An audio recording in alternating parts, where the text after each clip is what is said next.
안녕하세요. 서핑이 죽도록 싫은 40대 초반 남자입니다. 깜짝 놀랄 때 다들 엄마야 하고 외쳐본 적이 있으시죠? 가장 다급한 순간에 무심코 찾게 될 만큼 엄마라는 존재는 우리의 내면 깊숙한 곳에 중요한 자리를 차지하고 있다는 뜻이겠죠.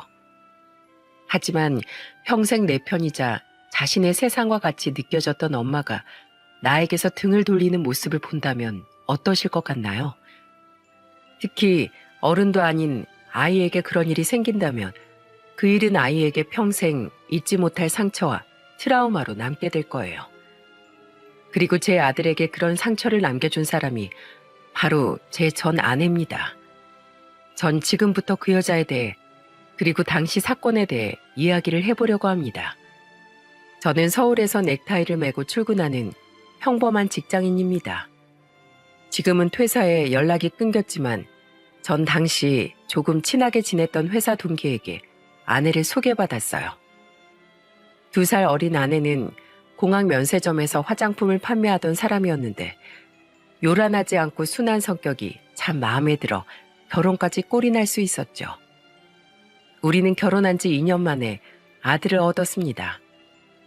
아들을 처음 품에 안아본 순간 저도 모르게 눈가가 뜨거워지더라고요. 참 경이로웠어요. 좋은 아내를 만나 가정을 이뤘고 그런 우리 2사람의 사랑의 결실이 이런 새 생명이 되어 나왔다는 사실이요. 아내는 평범하고 좋은 엄마였습니다. 산후 우울증에 걸려 1년이 넘게 정신과 치료를 받으며 힘들어했을지언정 일탈을 하거나 아들을 내팽개쳐 두지 않고 엄마의 도리를 다했어요. 저는 그런 아내가 너무 걱정되고 안타까워 회사가 끝나면 곧장 집으로 달려가 아내를 도왔죠. 저는 집에 가서 옷을 벗기가 무섭게 집안일을 하고 씻고 나온 후엔 아들을 돌보며 아내에게 자유시간을 주려고 노력했습니다.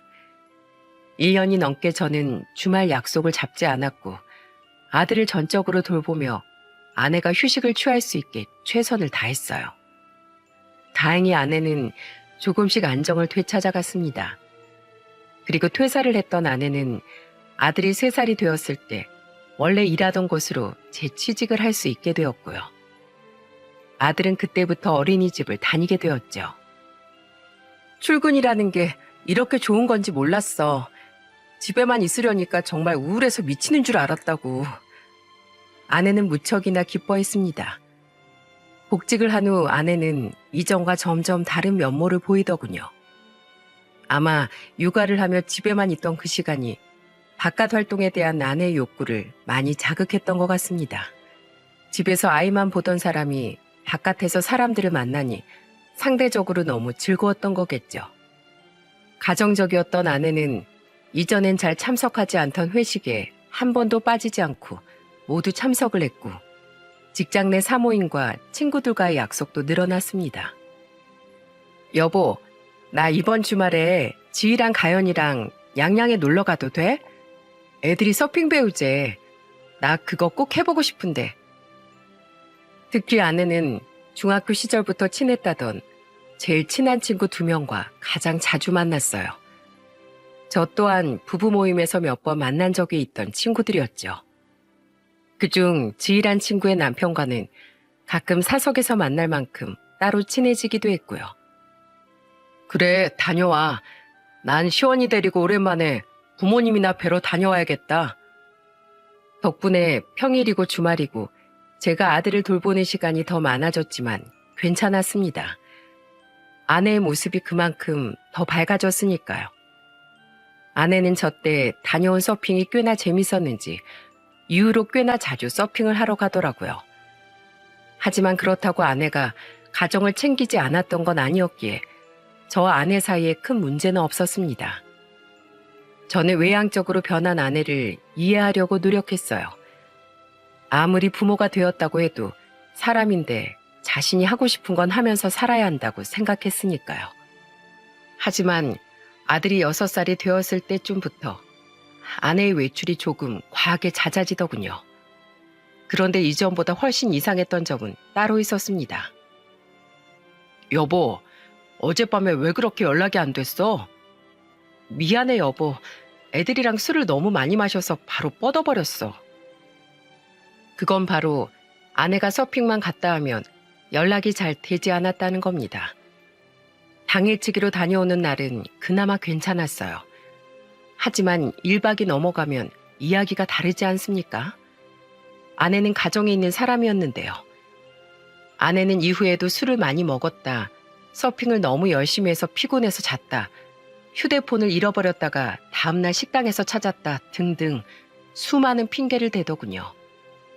그렇게 몇 개월이 흐르니까 느낌이 딱 왔어요. 뭔가 잘못되고 있다는 초기 말이죠. 그렇게 아들이 7살이었던 해에 어느 날이었습니다. 여보, 나 다음 주 금토 이렇게 이틀 동안 양양으로 서핑 다녀오려고 지희랑 가연이랑 셋이서. 그래, 알았어. 언제부턴가 아내는 제게 일정을 아예 통보만 하더군요. 이미 서핑이라는 단어에 질릴 대로 질린 전 시큰둥하게 대답을 했습니다.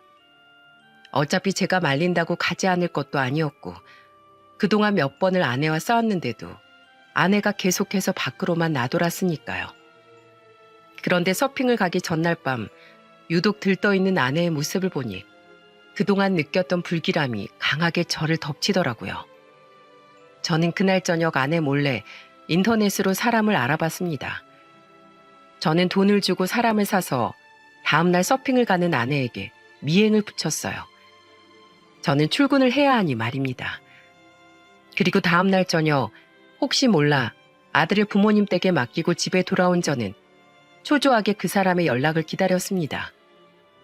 그렇게 저녁 7시쯤 드디어 그 사람에게 대망의 전화가 오더군요. 사장님, 지금 사진하고 동영상 몇 개 보내드렸어요. 아내분이 친구들이랑 서핑으로 온 건 맞는데요. 여자인 친구 둘의 숫자를 맞춰서 남자도 셋이 있더라고요. 오빠라고 부르는 걸 봐서 친구 사이는 아닌 것 같고요. 아무튼 그렇게 6이서 서핑하고 다 같이 펜션에 들어갔어요. 주인한테 물어보니까 다 같이 펜션 하나만 잡아서 묵는 것 같더라고요. 지금은 펜션 마당에서 바베큐 파티하면서 술 마시고 팔짱 끼고 아주 난리도 아니네요. 사진하고 동영상 보내드렸으니까 참고하세요. 눈이 뒤집혔습니다. 저는 그 길로 바로 그곳을 향하려다가 갑자기 누군가 생각나 전화를 걸었습니다. 안녕하세요, 석주 씨. 석주 씨가 급하게 알아야 할 일이 있어서 전화드렸어요. 그 사람은 바로 아내와 양양에 간 친구 중 한 명인 지희라는 사람의 남편이었죠. 부부 모임에서 만나 저와 따로 친해졌다던 그 사람 말이죠. 저는 석주 씨에게 제가 알게 된 모든 사실을 알려주고 동영상과 사진들 또한 보내주었어요.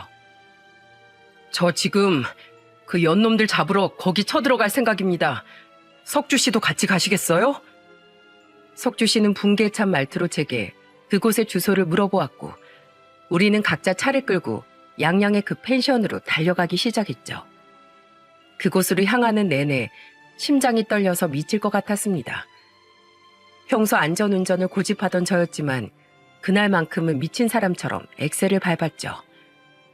얼굴조차 알지 못하는 다른 남자 옆에서 웃고 있을 아내의 모습이 자꾸만 상상돼 도저히 참을 수가 없었거든요. 저와 석주 씨는 거의 동시에 그 펜션 앞에 도착을 했습니다. 석주 씨 또한 저처럼 분노로 얼굴이 잔뜩 상기되어 있더군요. 바베큐 파티는 이미 끝났는지 마당엔 아무도 없었습니다. 하지만 그들이 아직도 흥겹게 놀고 있다는 걸 바로 알 수 있었어요. 환하게 불이 켜진 독재 펜션 안에선 왁자지껄한 소리가 요란하게 흘러나오고 있었거든요. 저는 석주 씨와 시선을 교환한 뒤 곧바로 초인종을 눌렀습니다. 누구세요? 문을 열고 나온 건 술 냄새가 얼큰하게 풍기는 웬 남자더군요. 저와 석주 씨는 그 남자를 무자비하게 밀쳐버리곤 곧장 안으로 들어갔죠. 그들은 아주 광란의 파티를 벌이고 있었더라고요. 테이블 아래엔 술병들이 쌓이다 못해 나뒹굴고 있었고 컵라면과 과자, 과일 따위 안주들이 테이블 위에 너저분하게 널려 있었죠. 그리고 저를 더 미치게 만든 건 저를 보고 경악을 하던 아내의 모습이었습니다. 여보, 지금 이게 다 뭐하는 짓이야?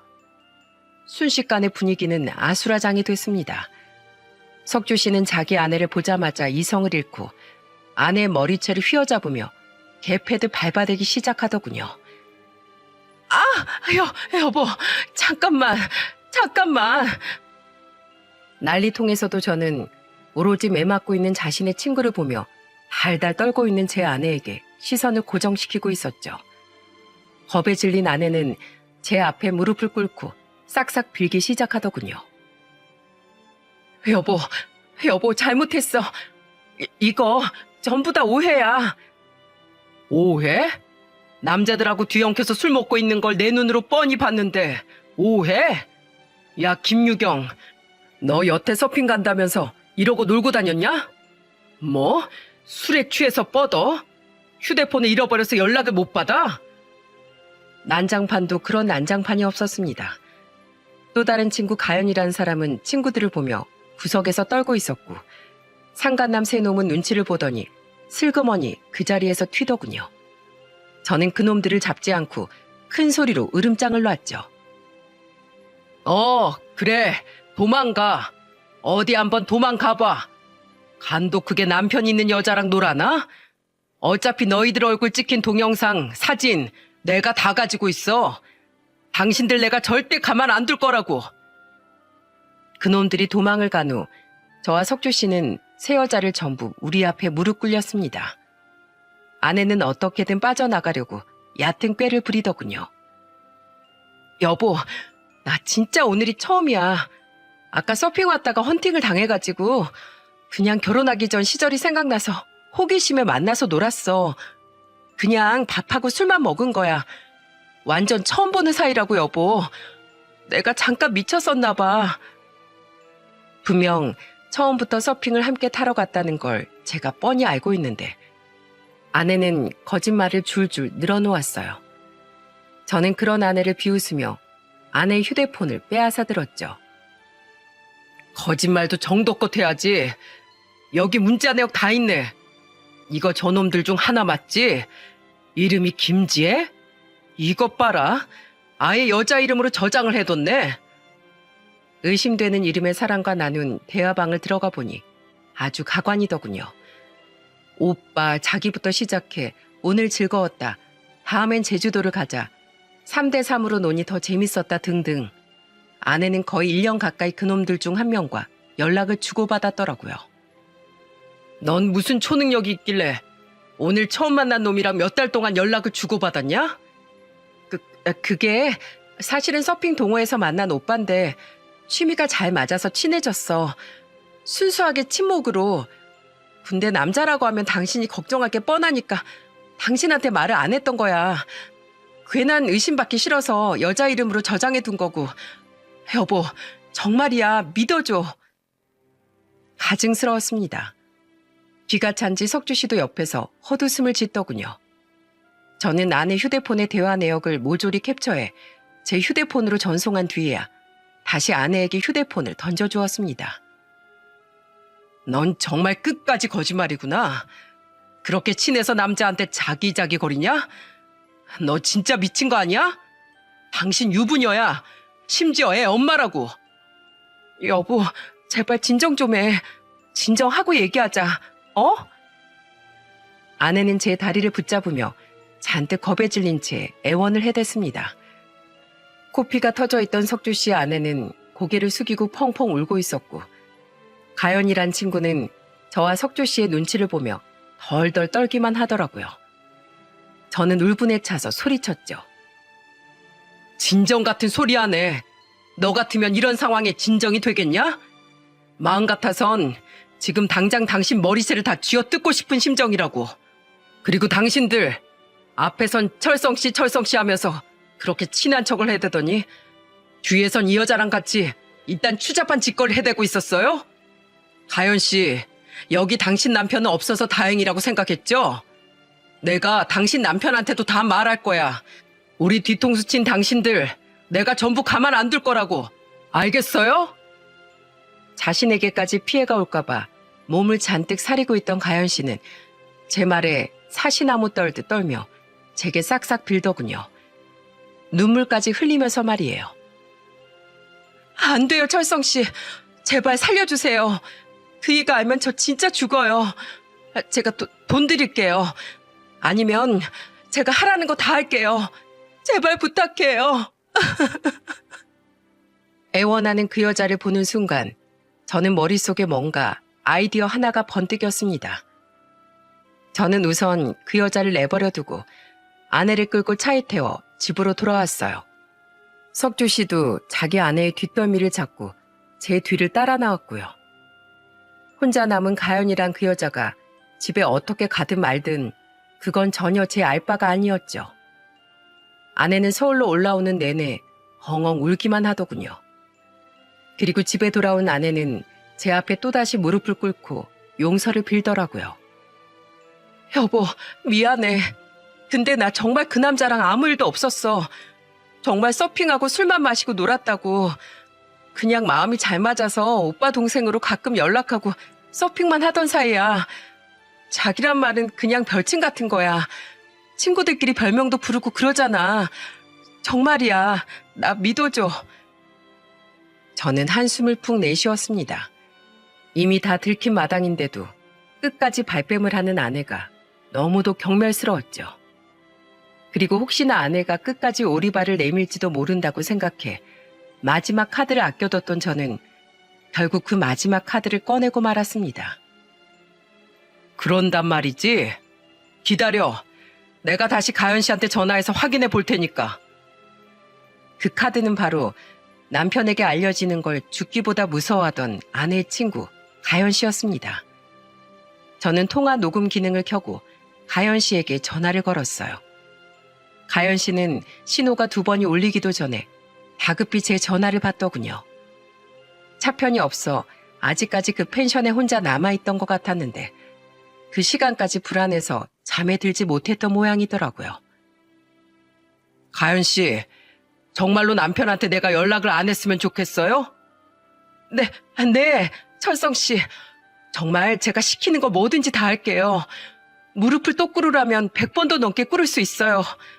철성 씨, 저 지금 직장도 없고 애도 둘이나 있어요. 제 남편 하나면 정말 무섭단 말이에요. 그뿐이에요? 저희 시부모님은 그 사람보다 더 엄하고 무서운 분들이에요. 철성 씨, 제발 저 한 번만 살려주세요. 가연 씨는 미끼를 덥석 물더군요. 저는 정신없이 애원하는 가연 씨에게 이렇게 말했습니다. 그래요? 살고 싶으면 그럼 똑바로 실토하세요. 내 아내, 그 남자랑 만난 지 얼마나 됐어요? 거짓말할 생각하지 말아요.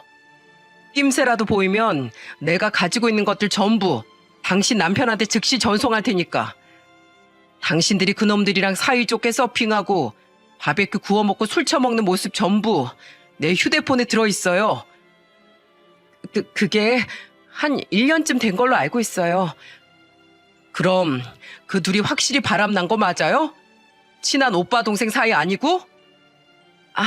그게 똑바로 말해요. 당신 남편한테 연락할까요? 맞아요. 유경이가 자기 애인이라고 그 남자 우리한테 소개시켜줬어요. 서핑 동아리에서 만났다고요. 저랑 지 전부 유경이가 소개시켜줘서 그 남자들 만났던 거예요. 다른 남자들 전부 유경이 애인 친구들이에요. 저랑 지희는 그 남자들이랑 애인 사이도 아니고 그냥 가볍게 만나서 노는 사이였다고요. 그중에 진짜 사귀는 건 유경이랑 그 남자밖에 없었어요. 유경이 아니었으면 우린 그 남자들 만날 일도 없었어요. 전부 다 유경이 때문이에요. 확실해요? 전부 한치의 거짓도 없어요? 정말이에요. 죄송해요, 철성 씨. 가연 씨는 끝내 울음을 터뜨렸습니다. 저는 그렇게 전화를 끊었고 옆에서 대화 내용을 전부 들은 아내는 망연자실한 표정으로 제 휴대폰을 바라보더군요. 저는 그런 아내에게 싸늘히 말했죠. 참 좋은 친구 사이다. 아주 끼리끼리야. 금세 걸릴 거짓말에 끝까지 치는 너나 자기만 살겠다고 너 팔아먹는 네 친구나 친구가 잘못된 길을 가는데 말리지는 못할 망정 좋다고 같이 바람나는 너희 셋 우정이 정말 눈물겹다. 넌 당장이 이혼이야. 우리 아들한테 너 같은 여잔 엄마로 필요 없어. 알았어? 여보. 저는 그 길로 아내를 집 밖으로 끌어냈습니다. 아내는 문 밖에서 한참을 흐느끼며 절 불렀지만 저는 문에 잠금이란 잠금 장치는 모조리 걸어뒀어요. 결국 아내는 친구 집에 갔는지 친정에 갔는지 한참 뒤에 소리 없이 사라졌더군요. 저는 다음 날 부모님을 찾아가 이혼할 거라는 소식을 알렸습니다. 아내가 한 짓거리를 모두 들은 아버지는 이마를 찢고 소파에 털썩 주저앉으셨고 엄마는 제일 먼저 손주 걱정부터 하시더라고요. 우리 시원이가 지 엄마를 참 좋아하는데 애가 알면 얼마나 상처를 받겠니? 그래서 말인데요, 엄마. 죄송하지만 며칠만 더 시원이 좀 맡아주실 수 있나요? 아무래도 한동안 집에 소란이 있을지도 몰라서요. 애한테 어떻게 말해야 할지 생각도 좀 해보려고요. 부모님은 흔쾌히 아들을 맡아주셨습니다. 이후 저는 변호사를 선임해 이혼 소송을 준비하기 시작했어요. 변호사를 만나고 집에 돌아오는데 뜻밖의 전화가 제게 걸려오더군요. 제게 전화를 건 사람은 바로 전날 아내의 실체를 폭로했던 가연 씨였죠. 가연 씨는 제게 울분을 터뜨리며 이렇게 말했습니다. 철성 씨, 이제 어쩔 거예요? 유경이가 오늘 남편도 있는 저희 집에 쳐들어와서 제 머리털 다 뜯고 갔어요. 어떻게 저만 살자고 자기를 그렇게 배신할 수 있냐고요. 거기다가 말리는 제 남편한테도 전부 다 폭로해버렸어요. 자기만 죽을 수 없다면서요. 당신네 부부 때문에 난 완전 망했다고요. 책임져요. 그게 왜 제 책임입니까? 전 약속대로 당신 남편한테 아무 말 안 했는데요. 친구 잘못 사귄 당신 탓이죠. 앞으로 이번 일로 2번 다신 저한테 전화하지 마세요. 아내든 당신들이든 정말 끔찍하니까. 아내는 그새를 못 참고 자기를 배신한 친구를 찾아가 응징을 했었더군요. 친구라는 것들이 참 한심하기 그지없었죠. 집에서 쫓겨났던 아내는 친정으로 갔던 모양입니다. 왜냐하면 한동안 처부모님께서 돌아가며 제게 전화를 해 한 번만 아내를 봐달라며 애원을 하셨거든요. 하지만 제 마음은 이미 확고했기에 두 분은 제 마음을 끝내 돌리실 수 없었죠. 저는 모든 증거 자료들을 법원에 제출해 이혼을 할 수 있었고 친권과 양육권 그리고 집을 포함한 많은 재산을 분할받을 수 있었어요. 유책 배우자였던 아내는 본전도 건지지 못하고 집에서 쫓겨나야 했고 다달이 저에게 양육비 지급마저 해야 했죠. 그리고 저는 그 상간남에게도 위자료 소송을 걸어 위자료를 받아낼 수 있었습니다. 가연이라는 그 친구도 결국 이혼을 당했다더라고요. 그 소식을 누구에게 들었냐면 바로 지희라는 친구의 남편이었던 석주 씨에게서였어요. 석주 씨는 제가 완전히 아내와 갈라서게 된 이후 제게 한 통의 전화를 걸어 이렇게 말하더군요. 전 이혼 안 하기로 했어요, 철성 씨. 애 엄마 밉지만 아무래도 애들이 너무 마음에 걸려서요. 2번 다시는 안 그러겠다는 각서를 쓰고 애 엄만 지금 쥐 죽은 듯이 지내고 있습니다. 앞으로 찍소리도 내지 않고 애들 엄마로만 살겠다고 저랑 약속했거든요. 결혼이 뭔지 부부라는 게 뭔지 이젠 정말 모르겠네요. 그래도 그때 제게 아내에 대해 말해줘서 고맙습니다, 철성 씨. 이혼하셨다고 들었어요. 가연 씨네처럼요. 그 둘이 우리 아내에게 전화해서 뭔데 너만 이혼 안 당하고 잘 살고 있냐면서 욕을 바가지로 퍼붓더라고요. 참 상종 못할 사람들이죠. 아무튼 철성 씨, 앞으로는 뵙기 힘들겠지만 부디 아들하고 힘내서 잘 사셨으면 좋겠네요. 저는 석주 씨의 결정이 안타까웠지만 남의 가정일이니 더 이상 어떤 말도 왈가왈부할 수 없었어요. 결국 바람 피운 셋 중 둘은 이혼을 당했고 하나는 평생 어깨 한번 펴지 못하고 죽은 듯이 살아가게 된 거죠. 그렇게 그토록 절친하던 그 세 여자의 우정은 그 사건과 함께 산산조각이 난 채 끝나고 말았습니다. 아직 아들이 어렸기에 이혼 후 저는 부모님의 집으로 들어가게 되었어요.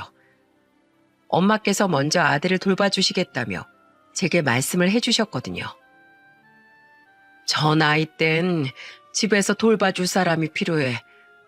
이제 엄마가 없으니 할머니 나라도 시원히 돌봐줘야지. 저는 아들이 상처받을까봐 차마 아내가 바람을 피워서 이혼했다는 말을 하지 못했습니다. 저는 아들에게 엄마가 일 때문에 해외에 나가 살게 되었다고 거짓말을 했죠. 그래서였을까요? 아들은 자기 엄마를 잊지 못하고 무척이나 힘들어했어요. 아빠, 엄마 왜 전화도 한 번 안 해? 엄마 언제 와? 엄마 멀리 있어? 비행기 타고 멀리 갔어? 시원아. 엄마가 있는 곳은 여기랑 밤낮이 달라. 아주 멀리 있거든. 그래서 전화를 못 하는 거야. 시원아, 저기 TV에 기린 나온다, 기린. 와, 우리 시원이가 제일 좋아하는 동물이네. 아들이 엄마에 대해 물을 때마다 저는 애써 말을 돌리곤 했습니다. 하지만 아들이 엄마를 찾다가 자주 운다는 말을 엄마에게 전해들은 순간 저는 정말 하고 싶지 않던 일을 해야겠다고 마음먹는 수밖에 없었어요. 저는 그날 저녁 결국 전 아내에게 전화를 걸었죠. 한참의 신호음이 간 후에야 전 아내는 시큰둥한 말투로 전화를 받더군요. 뭐야? 석 달 만이네. 몇 날 며칠 동안 울고불고 빈 날 그렇게 매몰차게 버릴 땐 언제고 이제 와서 웬 전화? 왜? 막상 헤어지니까 아쉬워? 헛소리 하지 마. 난 아직도 당신만 생각하면 치가 떨려. 근데 우리 시원이는 아니잖아. 시원인 당신이 바람나서 우리가 이혼한지 아직 몰라. 애가 상처받을까봐 당신 해외로 일하러 갔다고 내가 거짓말했어. 근데 애가 엄마를 너무 보고 싶어해. 아무리 바람 피우고 이혼했어도 당신 우리 시원이 엄마잖아. 어쩜 애한테 전화 한 통 없어? 애 한 번만 만나줘. 애가 아직까지 엄마 찾느라 매일 눈물바람이야. 저는 아들을 위해 그 상종하고 싶지도 않은 그 여자에게 눈을 질끈 감고 연락을 했던 거예요. 그래도 전 아내가 아들에겐 잘했었으니 제가 먼저 숙이고 부탁을 하면 못 이기는 척을 하고서라도 아들을 찾아올 것 같아서요. 하지만 아내는 제 예상을 깨고 코웃음을 치며 단칼에 제 말을 거절하더군요. 싫은데? 나 그렇게 이혼당할 때 당신 집안이랑 아예 영 끊었어. 시원이도 당신 집안 핏줄이잖아. 그럼 당신이 지지고 볶든 어쩌든 알아서 해야지. 뭐? 시원인 당신 핏줄이기도 해. 다른 것도 아니고 자식 일인데 엄마가 돼서 어떻게 그렇게 모질어? 부모 때문에 죄 없는 저 어린애가 얼마나 상처를 받겠냐고. 그러게, 누가 이혼하래? 내가 그렇게 매달릴 때 나랑 이혼하지 말았어야지. 다 당신이 판 무덤이야. 난 몰라. 나 다음 달에 재혼해. 그 집에도 시원이만한 아들이 있어서 어차피 나 더 이상 시원이 엄마 노릇 못할 거야. 할 생각도 없고. 난 앞으로도 시원이 볼 생각 없으니까 구질구질하게 나한테 이딴 전화 하지 마. 양육비는 내가 지금 돈이 없으니까 나중에 모아서 한 번에 주던지 할게. 됐지? 끊는다. 재혼? 야! 전 아내는 자기가 할 말만 하고는 전화를 끊어버렸습니다. 무슨 이혼한 지 석 달밖에 안 됐는데 벌써 재혼이랍니까? 전에 그 상간남은 미혼이었다고 했으니 그놈도 아닐 텐데 정말 남자에 미쳐도 단단히 미친 여자 같았어요. 게다가 그놈 애는 키우면서 자기 자식은 나 몰라라 하겠다니 저 여자가 정말로 자기 배 아파서 자식을 낳은 사람이 맞나 싶었죠. 너무 화가 났습니다. 버림받은지도 모르고 저런 여자를 엄마라고 그리워하는 제 아들이 너무 애잔해 눈물이 날 것 같았죠. 저는 아들 몰래 부모님께 이 사실을 말씀드리고 아들 앞에서 엄마 이야기를 지금보다 더 주의해달라고 부탁드렸습니다.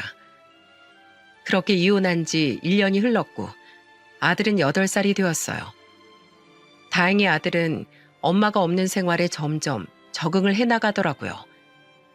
아마 엄마를 잊진 못했을 거지만 아무리 엄마가 보고 싶다고 졸라도 더는 자기 엄마가 자신을 보러 오지 않는다는 사실을 깨달았던 거겠죠. 그해 여름의 끝물에 저는 회사에서 여름 휴가를 받았습니다. 저는 아들을 데리고 놀러 간 적이 오래된 것 같아 아들과의 부산 여행을 계획했어요. 부모님께서는 더운 여름에 밖에 나가는 것이 싫다며 집에 있겠다고 말씀하셨죠. 그렇게 저는 아들과 2박 3일간의 부산 여행을 떠나게 되었어요. 우와, 바다다, 바다!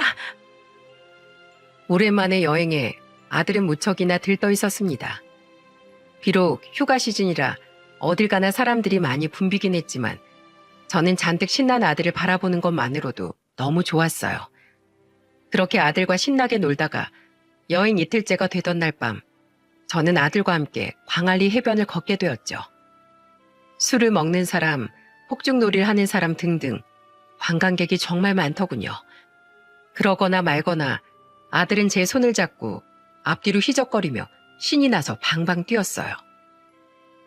그렇게 좋아 우리 아들? 내일 서울 가야 하는데 우리 시원이 서운해서 어떡하지? 괜찮아 아빠. 다음엔 할머니랑 할아버지랑 또 오면 되지. 그런데 그때였어요. 순간 상상도 못한 상황을 맞닥뜨리게 된 저는 너무 놀라 심장이 쿵 떨어지고 말았습니다.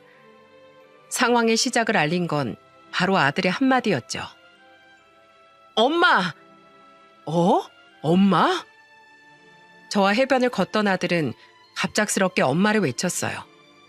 뜬금없는 아들의 말에 놀란 저는 아들에게 되물었고 아들은 조금 떨어진 앞에 있는 한 가족을 손가락으로 가리키더군요. 우리 아들만한 남자애와 호리호리한 한 남자, 그리고 그 옆에 서 있는 여자를 말입니다. 그리고 그 여자의 옆얼굴을 본 순간 저는 너무 놀라서 한 손으로 입을 틀어막았어요.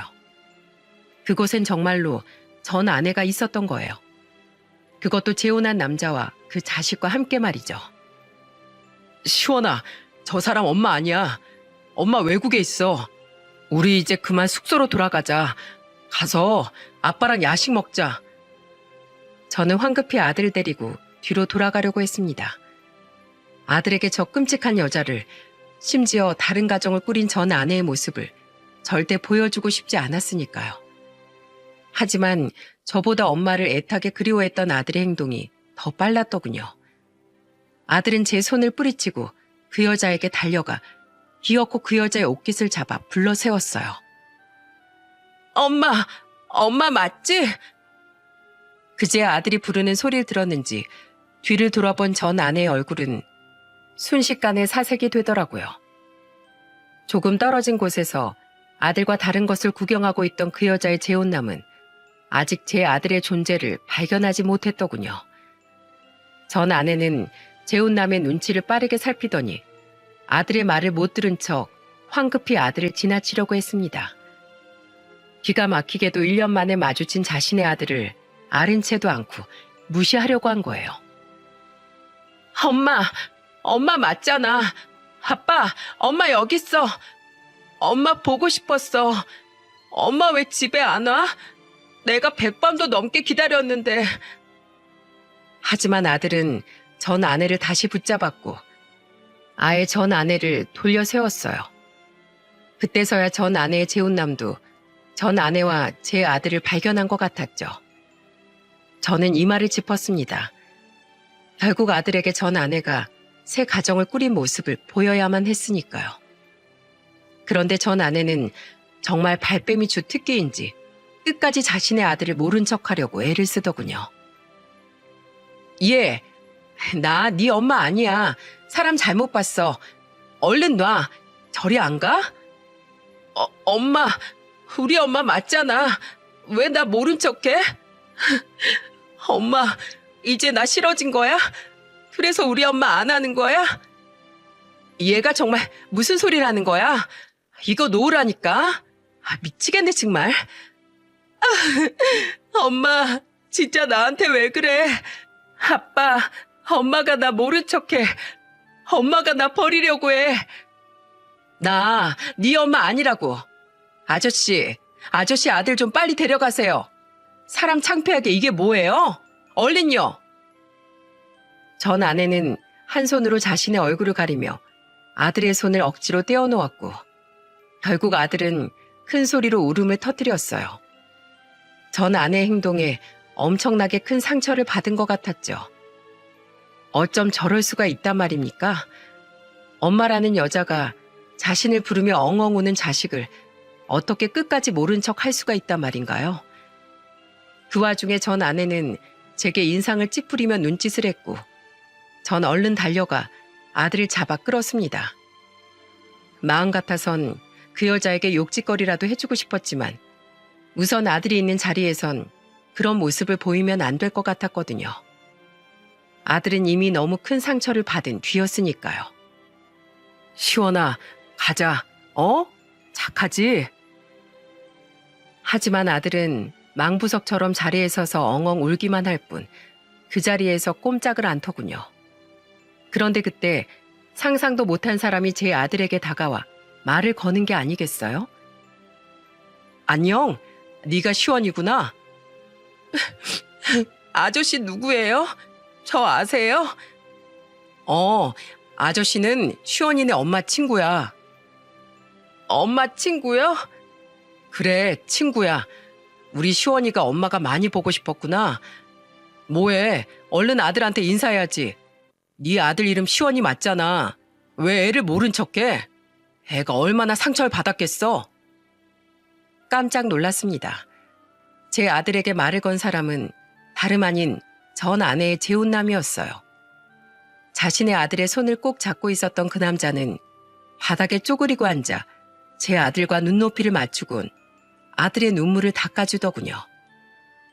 그리고 자리에서 일어난 그 남자는 제게 꾸벅 눈인사를 하더니 다시 전 아내를 타박하더라고요. 얼른 시원히 안아주라니까? 엄마가 돼서 왜 그래?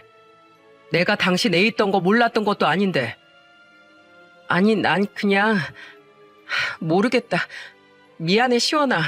엄마가 잘못했어. 이리 와. 전 아내는 그 남자에게 횡설수설하더니 그제야 못 이기는 척 제 아들에게 다가가 손을 잡아주더라고요. 아들은 눈물을 글썽이며 전 아내에게 물었죠. 거봐, 엄마 맞잖아. 엄마, 왜 나 아는 척 안 했어? 내가 엄마 말 잘 안 들어서 그래? 아니야, 시원아. 그런 게 아니라 엄마가 그냥 시원이한테 보이고 싶지 않은 부분이 있어서 그랬어. 그게 뭔데? 그게 아무튼 그런 게 있어. 시원이도 나중에 크면 다 알게 될 거야. 미치겠네 정말. 이걸 애한테 뭐라고 설명해? 시원아, 엄마가 피치 못할 사정이 있어서 그래. 엄마 이제 가봐야 되거든? 그러니까 앞으로 아빠 말씀 잘 듣고 아빠랑 잘 살아. 알았지? 앞으로 엄마 찾지 말고. 엄마를 왜 찾지 마. 엄마 나 버리고 가는 거야? 왜? 내가 뭐 잘못했는데. 앞으로 엄마 말 더 잘 들을게. 엄마한테 땡깡도 안 부릴게. 그러니까 나 버리지 마. 엄마. 아들은 전 아내의 다리에 매달려 다시 엉엉 울기 시작하더군요. 하지만 결국 전 아내는 그런 아들을 뿌리치고 황급히 도망을 가버렸습니다. 시원아, 뚝 하고 얼른 아빠한테 가, 얼른. 엄마 간다? 잘 살아. 달리기가 어찌나 빠른지 그 여자는 모래사장을 잘도 뛰어가더라고요. 저는 기가 차서 그 여자의 뒷모습을 바라보았고 아들은 더욱 큰 소리로 목 놓아 울었습니다. 그러자 옆에서 그 모습을 모두 본 전 아내의 재혼남은 제 아들의 눈물을 닦아주며 이렇게 말하더군요. 시원아, 울지 마. 시원이가 그렇게 울면 시원이네 아빠 가슴이 너무 아프잖아. 시원아, 만나서 반가웠어. 아저씨 가볼게. 실례가 많았습니다. 오늘 이 상황을 보면서 정말 많은 걸 느꼈네요. 부디 아드님과 잘 지내시길 바랍니다. 조심히 가세요. 그리고 그 남자는 제게 정중히 인사를 한 후 자신의 아들을 데리고 자리를 떠났습니다.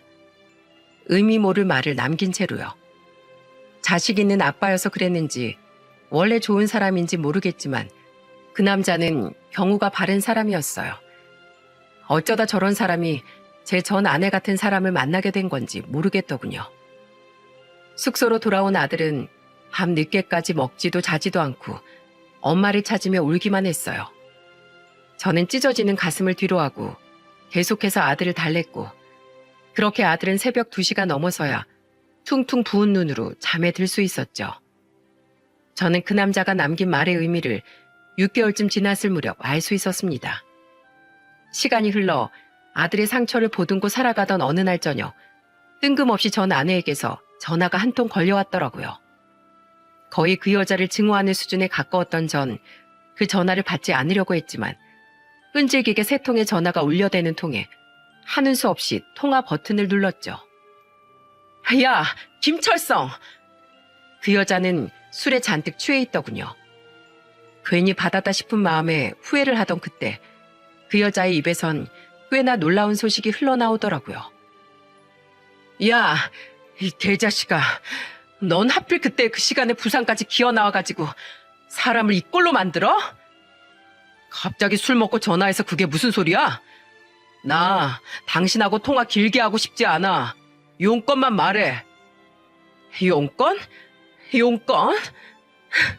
야, 나 이혼당했어. 당신이랑 당신 아들 때문에. 재혼한 지 얼마 안 됐을 때부터 성격 차이 때문에 자주 싸우다가 겨우 화해해보려고 그때 거기 놀러 갔던 건데 왜 하필 거기서 딱 나타나냐고. 그 사람이 부산 갔다 온 이후로 한동안 나한테 싸늘하더니 얼마 후에 그러더라. 그날 내 모습 보고 정이 많이 떨어졌다고. 자기 친자식한테도 그렇게 매몰차게 구는데 친자식도 아닌 자기 아들한텐 나중에 어떻게 하겠냐면서 말이야. 아니, 내가 뭐 일부러 그랬나? 화해하러 간 여행에서 전 남편이랑 내가 두고 온 자식을 맞닥뜨리면 그 사람하고 내 사이가 얼마나 더 어색해지겠어.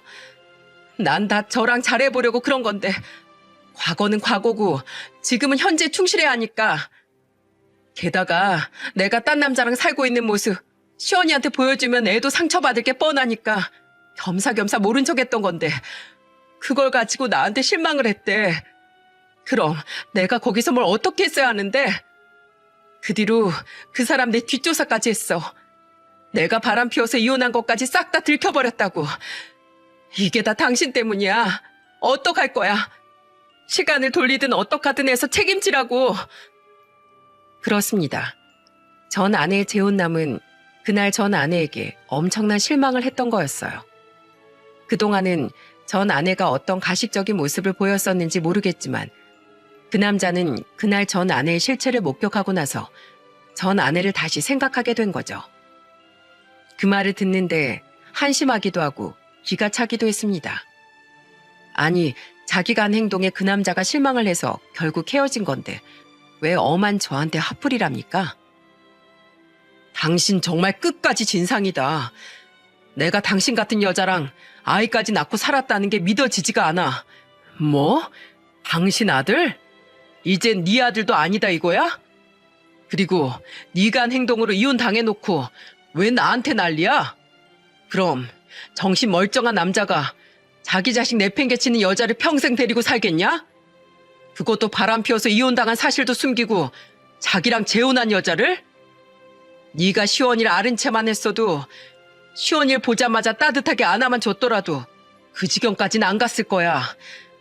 넌 지금도 끝까지 네가 이혼당한 것만 큰일이고 문제지. 우리 시원이가 받았을 상처에 대해선 생각해 본 적도 없지. 시원이가 그때 이후로 얼마나 힘들어했는지 알아? 우리 시원이 이제야 조금씩 괜찮아지고 있어. 그러니까 2번 다시 나한테 연락하지도 우리한테 찾아오지도 마. 너 같은 여잔 엄마 자격도 없어. 입 닥치고 약속된 양육비나 보내. 안 그러면 그것도 소송 걸어서 강제로 다 받아낼 거니까. 예전에도 그렇고 지금도 그렇고 제발 남 탓하지 말고 네 탓을 해. 네 잘못부터 먼저 돌아보라고. 자기가 한 행동에 대해선 스스로 책임을 져야지.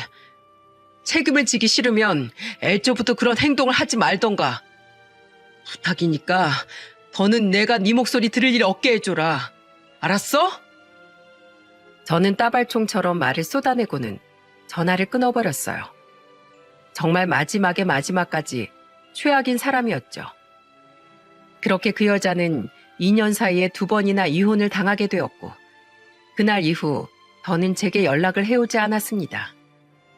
그 후로 또다시 6개월이 지난 지금 그 여자가 어떻게 살고 있는지는 전혀 알지 못합니다. 더 이상 그 여자의 근황에 대해 궁금하지도 알고 싶지도 않았죠. 아마 또 어디선가 남자를 만나고 있건 이혼 사유를 숨기고 또다시 재혼을 했건 했을 수도 있지만 제가 바라는 건 단 하나입니다. 겨우 이제 다시 웃음을 찾은 우리 아들 앞에 더는 그 여자가 창피한 친모의 모습으로 나타나지 않는 것 말이죠. 제발 우리 아들의 친모로서 어디선가 짐승만도 못한 삶을 살고 있지만 않았으면 좋겠네요. 다만 그 여자는 아직도 양육비를 보내고 있지 않은데 올해가 지나도록 소식이 없으면 그땐 소송을 걸 예정입니다.